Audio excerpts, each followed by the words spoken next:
SNDP യൂണിയന്റെ നേതൃത്വത്തിൽ Nandyattukunnam SNV സംസ്കൃത ഹയർ സെക്കൻഡറി സ്കൂളിൽ സംഘടിപ്പിക്കുന്ന ദർശനോത്സവത്തോടനുബന്ധിച്ച് ദർശനോത്സവ വേദിയിൽ സ്ഥാപിക്കുന്നതിനുള്ള ഗുരുദേവ വിഗ്രഹം വഹിച്ചുകൊണ്ടുള്ള രഥഘോഷയാത്ര നടന്നു.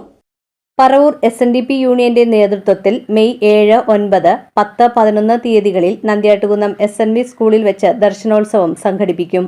ശ്രീനാരായണ ദർശനങ്ങൾ ജനങ്ങളിലേക്ക് എത്തിക്കുന്നതിനു വേണ്ടി നടത്തപ്പെടുന്ന ദർശനോത്സവ വേദിയിൽ സ്ഥാപിക്കുന്നതിനു വേണ്ടിയുള്ള ഗുരുദേവ വിഗ്രഹം, കൊടി, കൊടിക്കയർ, കൊടിമരം എന്നിവയും വഹിച്ചുള്ള രഥഘോഷയാത്ര ചേന്നമംഗലം കവലയിലുള്ള യൂണിയൻ ഓഫീസിനു മുന്നിൽ നിന്നും ആരംഭിച്ച് വാദ്യമേളങ്ങളുടെയും യൂത്ത് മൂവ്മെന്റ്, വനിതാ സംഘം, കുമാരി സംഘം, ബാലജനയോഗം, എംപ്ലോയീസ് ഫോറം, പെൻഷനേഴ്സ് കൗൺസിൽ, വൈദിക യോഗം തുടങ്ങിയ പോഷക സംഘടനകളുടെയും ശാഖാഭാരവാഹികൾ, അംഗങ്ങൾ എന്നിവരുടെയും അകമ്പടിയോടെ മുനിസിപ്പൽ കവല വഴി നന്ദ്യാട്ടുകുന്നം SNV സംസ്കൃത ഹയർ സെക്കൻഡറി സ്കൂളിൽ എത്തിച്ചേർന്നു.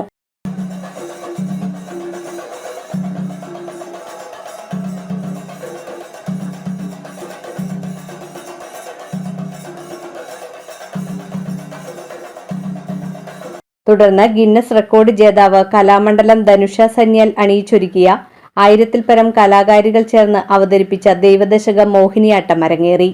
Mega Mohiniyattam SN trust board അംഗം പ്രീതി നടേശൻ ഉദ്ഘാടനം ചെയ്തു. ശാഖകളിലും ഇപ്പൊ നൃത്തങ്ങൾ പഠിക്കുന്ന ഒരു വേദിയാണ് നമ്മുടെ ബാലവേദി, കുമാരി സംഘം, കുമാര സംഘം. ഇത് മൂന്നും ഓരോ യൂണിയനിലും ശക്തി പ്രാപിച്ച നമ്മുടെ SNDP യോഗത്തിൻ്റെ ബേസ് ശരിയായി എന്ന് പറയാൻ പറ്റും. നല്ല ഒരു ഫൗണ്ടേഷൻ ഉണ്ടെങ്കിൽ മാത്രമേ ഒരു കെട്ടിടം നിൽക്കത്തുള്ളൂ. SNDP യോഗം എന്ന് പറയുന്ന ആ വടവൃക്ഷത്തെ താങ്ങി നിൽക്കാൻ ജനറൽ സെക്രട്ടറി എപ്പോഴും പറയുന്നത് വനിതാ സംഘവും യൂത്ത് മൂവ്മെൻറ്റും ഉണ്ട്.